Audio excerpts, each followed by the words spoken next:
So as I'm on my daily walk, I'm just sitting here thinking, like, what was the main difference between me living a lifestyle for Christ, like consistently right now, rather than the time before when I wasn't consistently walking with God? For example, like when I used to consistently fall back into lust or fall back into secular music, say I'm committed to God, but it will literally just be a phase. What is the difference between now when I'm able to live fully for Christ? I'm not living with this guilty conscience anymore because I continue to fall back into lust. I know that I'm going to heaven, like I'm confident in that. What is that main difference, and what pushed me over that lump so I can fully commit? And I know the main difference is the habits that I built that are consistent, that allow me to grow my desire for God on a day-to-day basis, that I truly enjoy, that tailor towards my specific desire, my specific personality. And I feel like that's what a lot of people are missing, is personality-based habits. Like, for example, when I used to listen to secular music, I couldn't cut off rap for the longest. Like, I didn't just want to go cold turkey and cut it all off. And so therefore, I started implementing Christian rap more and more and more. And so my desires slowly started to change for God. And I implemented that all across my life.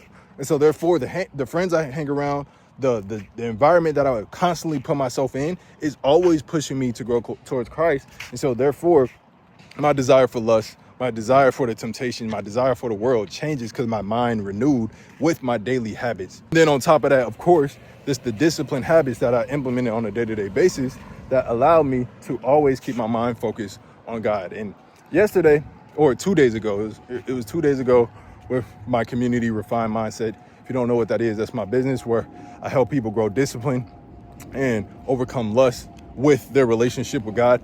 And while I was on the call, I was kind of comparing our desires for the flesh and the spirit, because we know that they're contrary. I was making an analogy of how a weighing scale is, where there's two sides of a weighing scale, and if you put something heavier on one side, then the scale will go up. Because the flesh and the spirit are contrary, that's exactly how our battle against temptation is. Whichever one is heavier, quote unquote heavier, whichever one we have a desire for more, for whatever reason, whether it's your faith, whether it's your passion for it, whatever it is, that is what you'll end up taking action on. And so the reason why you end up sinning is because you haven't built a strong enough desire for something else. And in order for you to get to that point where you actually truly desire God consistently, you have to be healed. You have to be disciplined. But most importantly, you have to learn how to love God and be fully surrendered to Him with love. I don't think a lot of people know what true surrenderance is. Being willing to cut certain things off, even though you might truly enjoy it. And earlier I was thinking about what true surrenderance to God looks like. Like, what does that look like? Because that's what we should be seeking for every single day. And so how I think about it is, if you were to ask God, what do you want me to do every single hour of my life? Would it be what you're doing right now?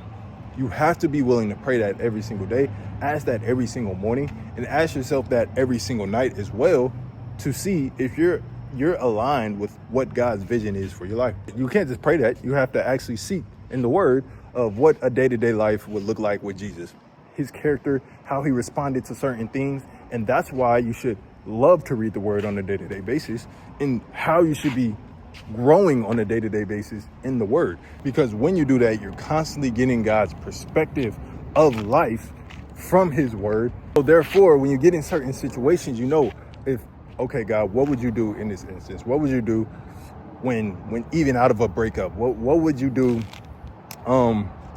after someone passes away? What would you do in a business a business opportunity? What would you do in my workspace? All of these different things you'll know because you read the Word consistently. This is how you'll build consistency, is because you have a reason behind what you do.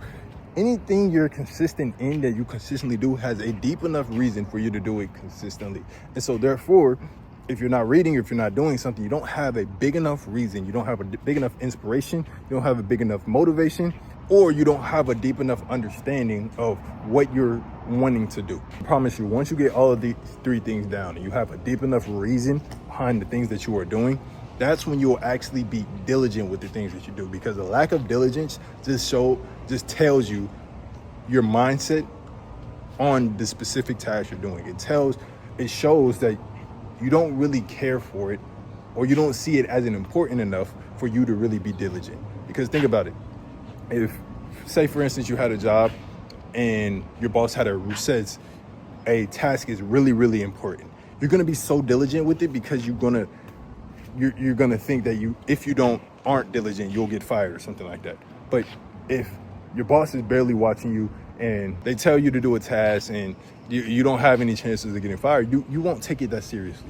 Well, when you're lacking diligence in the word, you're lacking diligence with working out, you don't see the importance behind it. And so that's why it's important to get these reasonings behind whatever you want to do. And that's how you'll live a more consistent, diligent life. And you'll start overcoming temptation, start becoming the best version of yourself, just because you found out the importance of reading it. But the only way you're going to find that importance is if you take action, you study, and you really sit down and know the why behind why you're living and what you're doing on a day-to-day basis.